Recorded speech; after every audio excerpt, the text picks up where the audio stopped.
Today we wrap up our three-part interview with anti-communist researcher and activist Jimmy from Brooklyn. In today's episode, Jimmy exposes how the supposed Sino-Soviet split during the Cold War, combined with the Communist Party's organized All-People's Front, United Front, as well as the exploitation of race, are interlocking parts of a well-coordinated, long-range, and ongoing strategy for world revolution and the eventual triumph of Marxism-Leninism. You're watching Anarchy in America with Christian Gomez.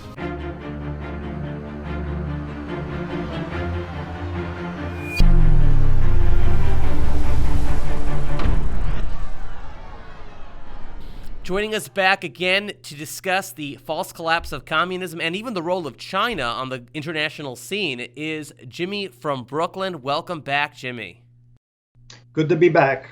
Now, so throughout the Cold War, there was something called the Sino-Soviet Split, where our intelligence was supposedly telling Richard Nixon, Jimmy Carter, Dwight Eisenhower, John F. Kennedy, all the presidents during the Cold War, that there's a rift between the Soviet camp of communism and the Chinese camp. And believing that to be the case, the American intelligence, the State Department, exploited that to build up communist China with the hopes of countering the Soviet Union. This was Richard Nixon and Henry Kissinger's sort of grand scheme or plan to stop the Soviet Union, supposedly, by building up communist China, thinking we could ally with Mao to stop the Soviets. Now, at least that's the general accepted history. You, Jimmy, have a different take on that, and so do a few others, like Anatoly Golitsyn. Can you tell us the truth about the Sino-Soviet split and how it matters today? Well, they do fake splits. They do fake collapses. One of the best strategists in war was thought to be Sun Tzu. He wrote the book, The Art of War, 2,500 years ago. He said, when weak, you fake strength. When strong, you fake weakness. The communists are like Sun Tzu on steroids. They don't just fake weakness, they fake collapse. They fake that they're friends. And it works all the time. Now, you had the original leaders, Lenin, Stalin, Mao. So when Lenin and Stalin died, Mao thought he was the last of the great leaders. He should be the leader. Well, the communists kind of exploited that. According to Golitsyn, they re-cemented their joint world communist movement between Khrushchev and Mao. But they wanted to continue the illusion of a split, because then we play one off against the other. So we build one, and then we go, oops, we made that one too strong. Let's build the other one to counter it. That's like building John Gotti to counter Al Capone. And then John Gotti's too strong. Then you build Al Capone to counter John Gotti. And then after you build both of them, Gotti and Al Capone get together, and then we're left. And this is kind of like we are now. And there's conservatives who are the same show. The conservatives could warn about the threat today from China. And then a few minutes later in the show, they'll talk about how brilliant Kissinger was opening up China. You opened up China, we built the enemy. We built the enemy, our money, our technology, we built the enemy. It's absolutely, from our side, it's insanity. From the enemy's side, it's absolutely brilliant. Absolutely brilliant.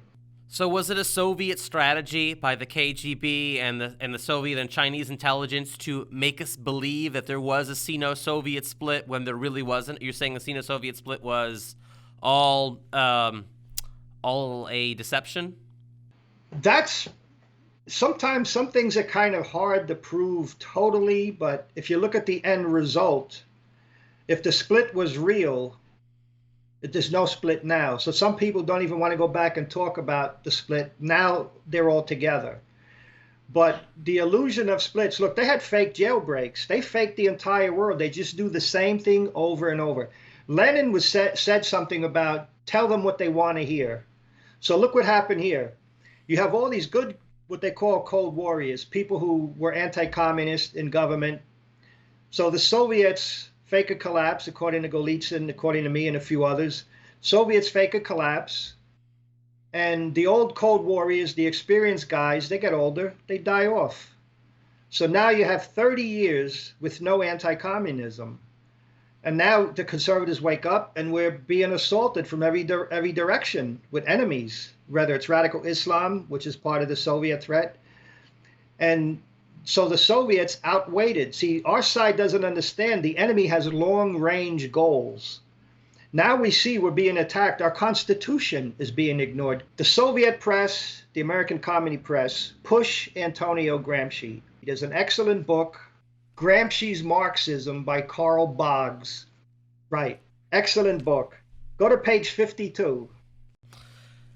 The ideological erosion of the bourgeois order at every level, economic, political, cultural, social, would precede the initiation of direct frontal assaults on the state. The process would occur through the continuous and organic development of the subaltern or oppressed classes, which do not progress harmoniously. That's enough. Okay. So this, we see today how all parts of American society, the fabric of society is fraying all over the place.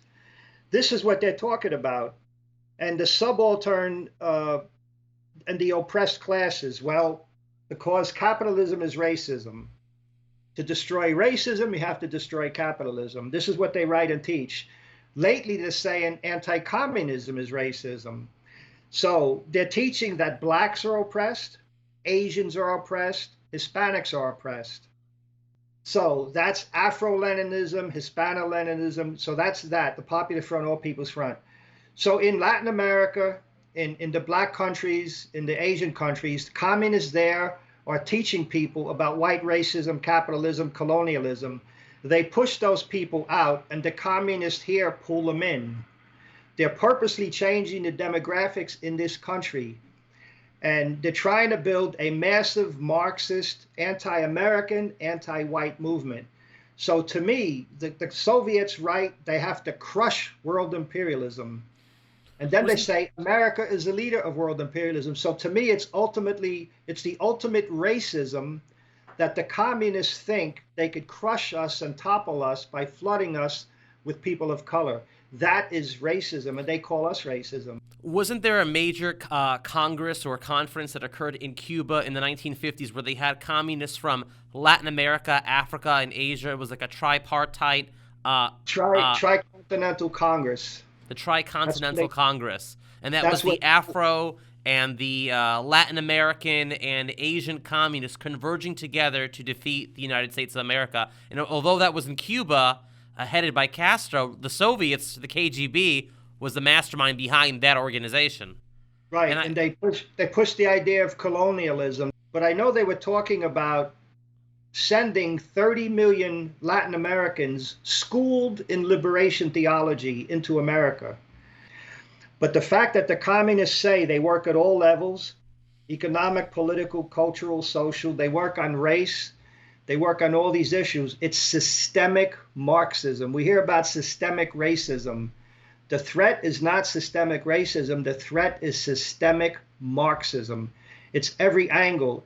It's the Popular Front, the All People's Front. It's Enviro-Leninism, Afro-Leninism, Femi-Leninism, Homo-Leninism, Islamo-Leninism, Christo-Leninism, Judah.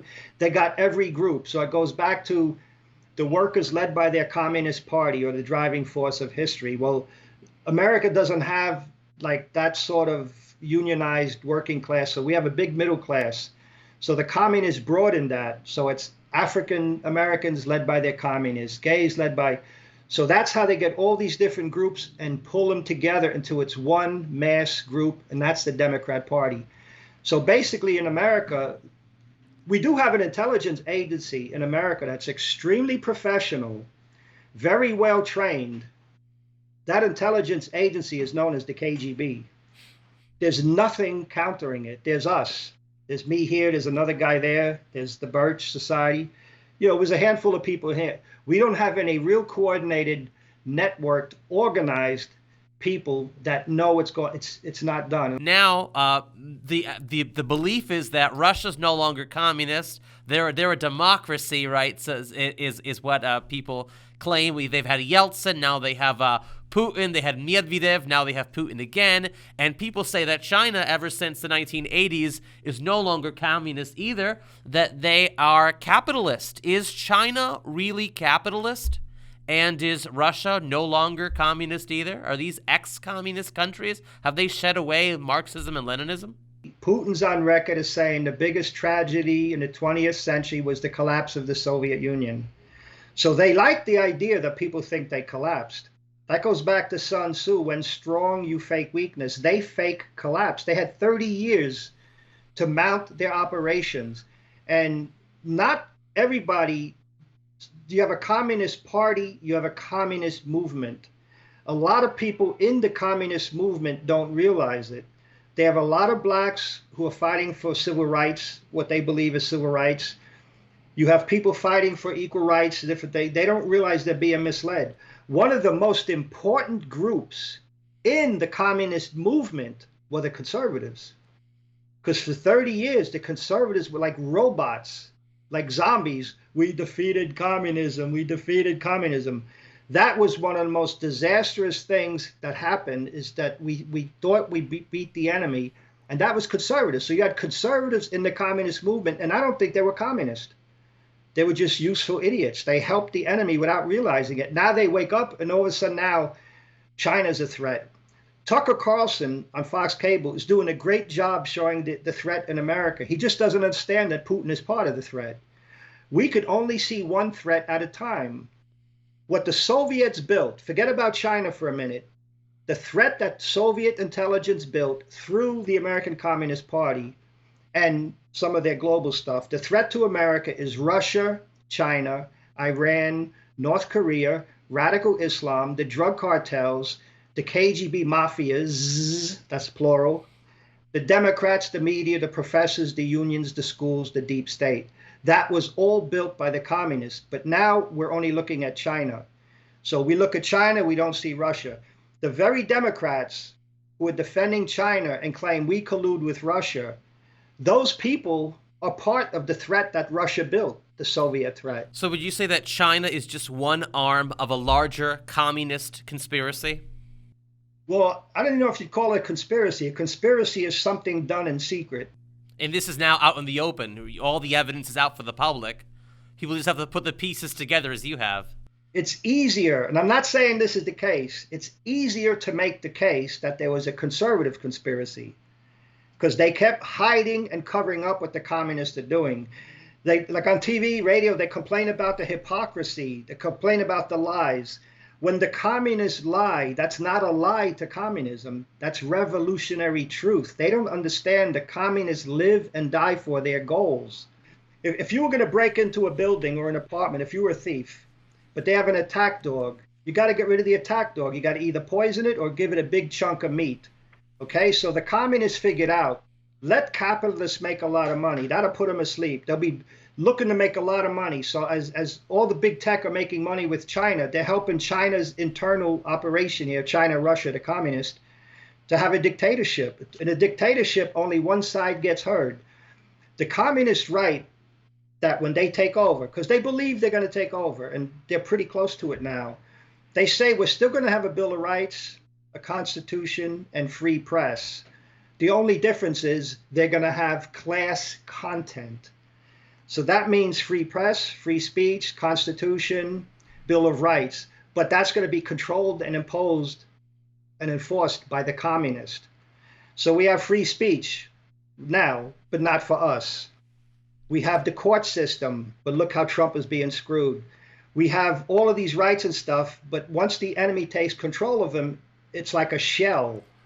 It's not, it's changed. It's like what's inside has changed. FBI now thinks the biggest threat to America is the right wing in America, whether it's racist, white supremacist, or neo-Nazis. So whatever right-wing threat in America, that's a local internal threat, except the ones that are connected to Putin. The communists have missiles aimed at us. They work with the drugs. They work with terrorism, subversion, deception. It's a total difference. To look at a right-wing threat. If I'm going to pickpocket you, take the wallet out of your left pocket, right? Just before the pickpocket reaches for your wallet, his assistant will bump into your right side. That's a diversion. You get bumped on the right, so you look at the threat to the right. The threat is from the left. The Soviets used to send agents from East Germany, West Germany, East Berlin, West Berlin to knock over Jewish tombstones or put swastikas on synagogues. They have to keep that constant illusion of a right-wing threat so you don't look at the threat. The real serious threat is from the left. Absolutely. Well, thank you so much again for your time, Jimmy. And we encourage many that are watching this show to read up on the Communist Manifesto, to read New Lies for Old by Anatoly Golitsyn, which the John Birch Society sells on shopjbs.org, and to share these videos with you. Thank you so much, Jimmy. Take care, and God bless you. Thank you. God bless. Don't be tricked by Russia's modern claims of no longer being a communist state. As we highlight and detail in our film, Overview of America, the state-run command economies of communist or socialist states, such as the Soviet Union and China today, are actually state capitalist. And as Jimmy points out, the real and larger threat in America today is not from the right, but from the left. And the best way to understand this is to read the collected works of Vladimir Lenin, the Communist Manifesto, and New Lies for Old by ex-KGB defector Anatoly Golitsyn. In fact, you can purchase both of these, as well as Overview of America, at shopjbs.org. And just as the communists are well organized in promoting Marxism-Leninism, anti-communists likewise need to be organized, and there is no better organized opposition to the communist menace and the deep state than the John Birch Society. We encourage you to visit jbs.org and consider membership. Until next week, Patriots, stay educated, stay free, and God bless.